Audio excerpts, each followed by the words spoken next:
Welcome back to the Dr. Doug Show, your resource for bone health, hormone optimization, and health span. So meat has been villainized for, let's call it, the last several decades. There have been claims that meat consumption will increase your risk of cancer, type 2 diabetes, heart disease, strokes, GI disorders, kidney disease, obesity, high blood pressure, and on and on and on and on. You guys have probably heard me talk about meat and how I feel about it. And it's fun to refute these claims. And honestly, I love digging into the evidence that kind of goes back and forth, but we're not doing that today. Today, I want to have a conversation around what isn't talked about enough, because we get stuck in this back and forth of, the agriculture and the environment. Does it cause cancer? Does it not? Diabetes or not? One of the things we don't talk about a lot is really why we should be eating meat in the first place. What are the top nutrients that you find in meat that you don't find in any significant amount anywhere else? So I want to talk about the top 10 nutrients that fit into that category, and really pay attention to this if you're not consuming a lot of animal products, not because I want to change your mind, but because I want you to understand the things that you're potentially not getting so that you can add them in your diet elsewhere. Because let's face it, you can eat a plant-based diet that is well formed, but you have to be very, very intentional about it.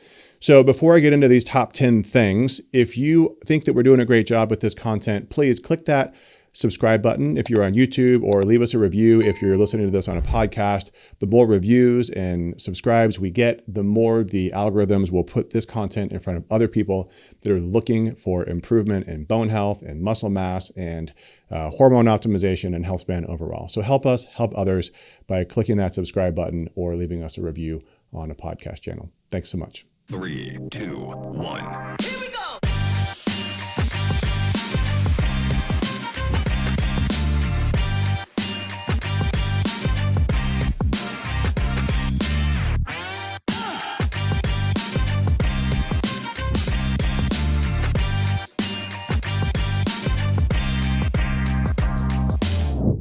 All right, so the number one nutrient that is commonly left out of a plant-based diet is B12.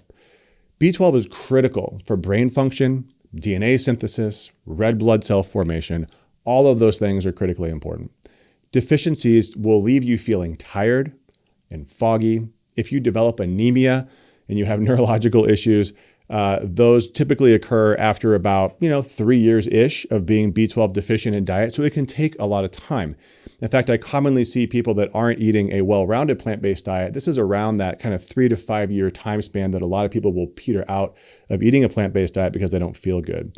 The anemia is commonly mistreated and confused with iron deficiency. So this is a really, really important thing. A lot of doctors are not getting the appropriate labs, serum B12, MMA or methylmalonic acid, to look at actual functional B12 deficiency. Your iron levels very well may look low because you're also not consuming iron from red meat if you're not eating B12 sources like red meat, but it's generally not an iron deficiency, although it could be, but more commonly, it's a B12 deficiency. So if you're adding iron in, this is an important point too. If you're adding iron in, it can actually be adding oxidative stress. It can make you feel worse. It can cause immune dysfunction, so many different things. So recognize that B12 is found exclusively in animal meat. There is no way to get this through plant products, only through supplementation if you're not eating red meat. Red meat is the best source of B12, one of the best reasons to eat red meat. All right, so number 2 is iron, specifically heme iron. So iron, as I just mentioned, has the potential to do bad things, but we do need to consume some, and we need to consume some that comes in a digestible and usable form. So heme iron is found in high concentrations, particularly in red meat, but also in poultry and fish. Heme iron is better absorbed and utilized than non-heme iron, particularly in the reacted iron that is present in a lot of foods where it's added as an additive. Those are essentially iron filings, literally like chunks of metal that are added into things like cereal and grains and other things when it's fortified with iron. So we don't want to eat fortified iron. We want to eat real iron. Real iron in the heme form comes from particularly red meat, but some other meats too. So this concept of iron deficiency versus overload, like I mentioned before, is really, really complex. But again, the better forms of iron you consume, like heme iron, it's going to be better utilized. It's going to be better metabolized. It's also going to come with other things that you need to metabolize iron, like vitamin A and copper. Again, metal shavings in grains, metal shavings in cereal, not going to have the same impact and can have a really inflammatory and negative effect on your body. So better to get iron from animal sources than from foods that are fortified with iron or potentially even plant sources, which are non-heme forms of iron. All right, number 3, omega-3s. That wasn't coincidental. Sorry for the pun. Omega-3 fatty acids like DHA and EPA are polyunsaturated fats that come from specifically animal products like fatty fish, like salmon and mackerel and sardines. They can be supplemented, and even in people that eat animal products often have to be supplemented, but always better to get them naturally if possible. So consuming, again, fish like salmon, mackerel, sardines, the smaller the fish, the less likely to be contaminated. But the benefits of EPA and DHA are significant. They have found to be very helpful in heart health, inflammation reduction, neuro support, and cognitive function.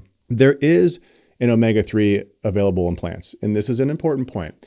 So I hear often that ALA is a substitute for DHA and EPA, and I'm just going to use the acronyms because the full word is really long.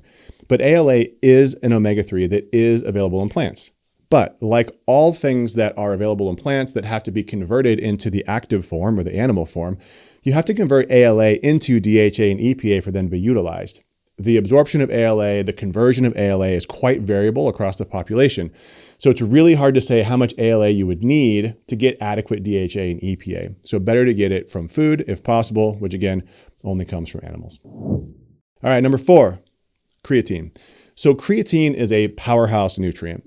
It is something that, again, is often supplemented because if we can really maximize creatine, we can see tremendous benefit in energy production, muscle strength, hydration, neural function. It is a really cool supplement. It's something I've been taking myself for years. Again, always better to get through whole foods if possible. The only source of creatine comes from muscle meat. So creatine present in muscle meat, you can get a lot of creatine if you're consuming animal products.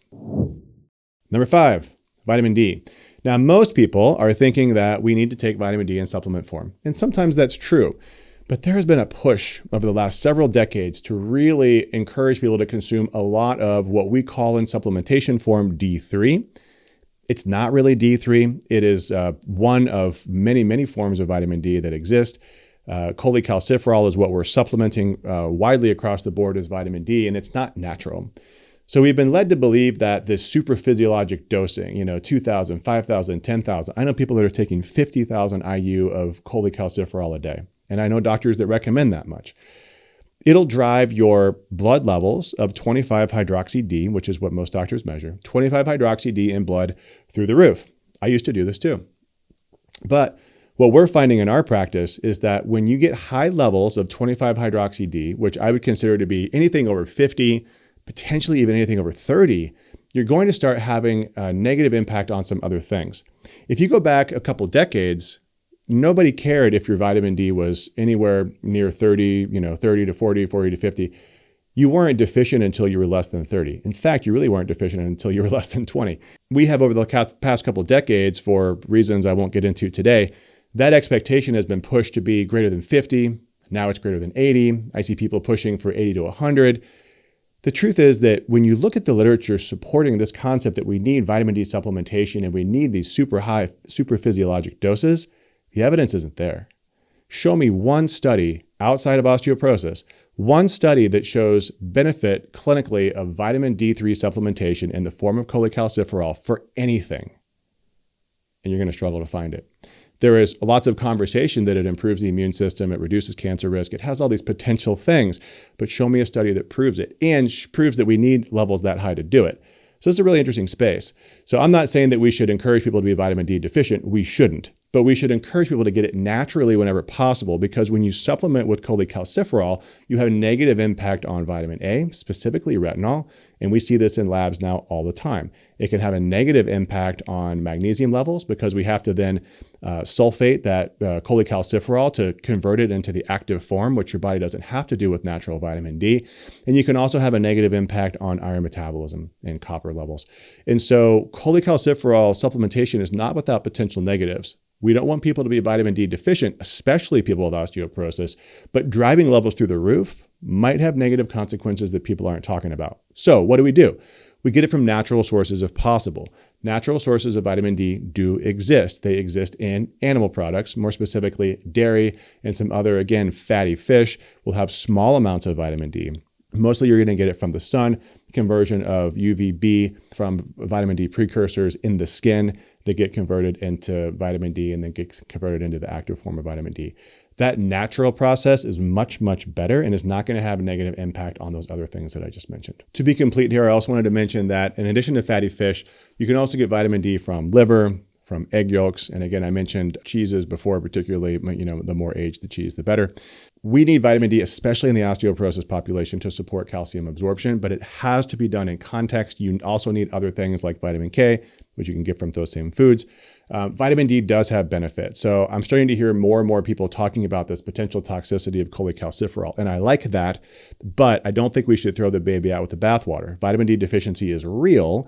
And particularly for people that have osteoporosis, we do need vitamin D. I just don't think we need really high levels of 25-hydroxy-D because of the negative consequences of having a high precursor from an artificial form of that vitamin. All right, so I'm going to stop here at number 5 and just mention that if you're struggling to put all this together, because I get it, it is a lot of information.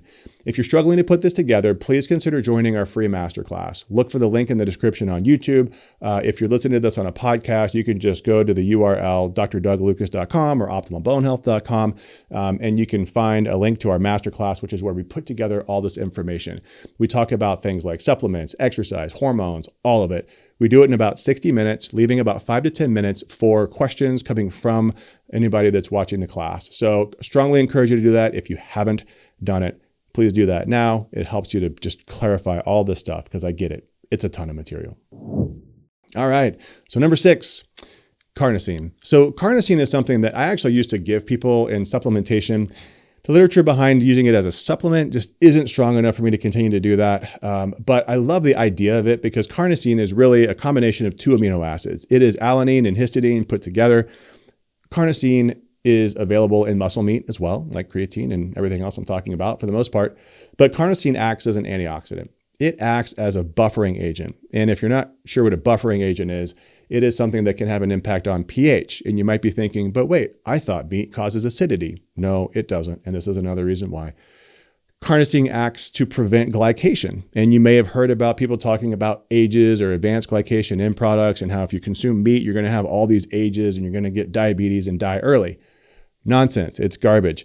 We've been consuming meat for thousands of years. This is not, new. Our body knows what to do with this. And even the dipeptide carnosine is going to help prevent glycation. So meat knows what it's doing. Your body knows what it's doing. It has been adapted to this for a long time. Ages are not new to us. That's why we actually have the receptors for ages. That's why we call them RAGEs, and people love that acronym. But don't listen to that. It's garbage. Carnosine is also neuroprotective. Carnosine is anti-inflammatory. You might be thinking, man, I thought the meat was inflammatory. It's not. It is anti-inflammatory. Carnosine also has anti-cancer properties. But wait, I thought meat causes cancer. It doesn't. Please pay attention. Carnosine, in addition to all the other things, can help to reduce inflammation, reduce oxidative stress, reduce ages, all of those things. And remember, carnosine doesn't exist in plants. All right, let's talk about number 7, taurine. So taurine is another awesome amino acid. Now, it is not considered essential. That's why it's not in the EAA or BCAA list. But it's often discussed because taurine has some really unique properties and there's some really great research behind taurine. So taurine is a sulfur-containing amino acid. It's found naturally in the body and it's widely distributed in animal tissues. And that's why we can get it when we eat meat. It's unique because it's not used to build proteins like other amino acids. Instead, it plays a lot of really interesting and critical roles in the body. So let's just go through a couple of those. So taurine helps to regulate the volume of cells by controlling the movement of water in and out. You want to talk about hydration? Taurine can help you to stay hydrated on a cellular level. It's a key component of bile acids. So if you're wondering what bile acids are, they're what our body produces to help us to absorb and break apart fats. You need them for absorption of vitamins in the intestine, and then it gets conjugated in the formation of bile salts. Bile salts, again, are what we use to make, to break down fats and to use fats that we consume through diet. Taurine is also an antioxidant. Taurine has been shown to be cardioprotective. Again, it is remarkable, all the things that you can put together from this one amino acid. I'll continue on here. So taurine can play a role in the development and function of the brain and the nervous system. It's thought to have neuroprotective effects, particularly with neuro injury. So people that have traumatic brain injury do they do better with taurine than without? It's involved in the flow of calcium in and out of cells, which is not so much for osteoporosis, but more for like muscle function, enzyme activity, neurotransmitter release, neurotransmitter function. It can have an impact on exercise performance by reducing fatigue, increasing fat burning, decreasing muscle damage. It can potentially reduce homocysteine, which is a biomarker we use. Again, the list just goes on and on and on. So taurine is actually kind of become our replacement for carnosine because taurine has better research behind it, and it can really do some amazing stuff. All right, so let's talk about this next one. So conjugated linoleic acid, CLA.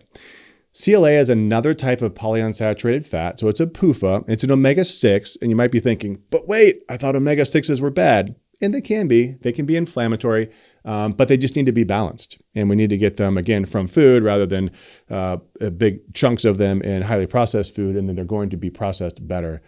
CLA is found naturally, again, in meat, in dairy, particularly of ruminants like cows and goats and sheep. The bacteria in their stomachs, plural, that aid in the digestion of grass also produce CLA. So studies show that CLA can help reduce body fat by increasing the rate of fat oxidation and increasing energy expenditure. Some evidence to suggest that CLA can actually help increase muscle strength and lean body mass. There's research that shows that CLA might have a protective effect against certain types of cancer, including breast, prostate, colorectal. It does this by inhibiting cancer cell growth and inducing apoptosis, so that's cell death of cells that we don't want to live anymore. CLA has also been studied for its potential to improve heart health by reducing risk factors for cardiovascular disease like LDL cholesterol and triglycerides. That's a concept for another day, but we'll take it for what it is. CLA might also be anti-inflammatory, and there's some animal studies showing that CLA can actually enhance the immune response. So again, like all of these potential things, and you can see how these things overlap, and then adding them, if you were to try to add all these things through supplementation, you'd have like a massive stack, but you get them through your food and you don't have to worry about that. Number 9 is retinol. I mentioned retinol before when we were talking about vitamin D.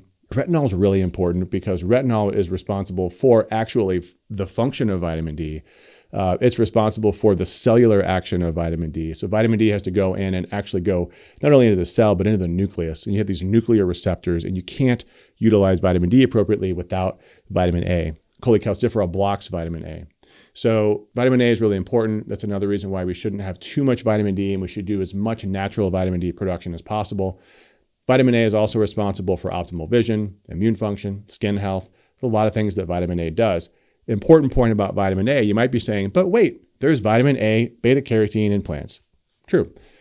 Beta carotene is a precursor of vitamin A. It has to be absorbed and converted, just like all plant things that can become animal things. It has to be absorbed. That's going to be variable based on genetics. And then it has to be converted, also variable based on genetics.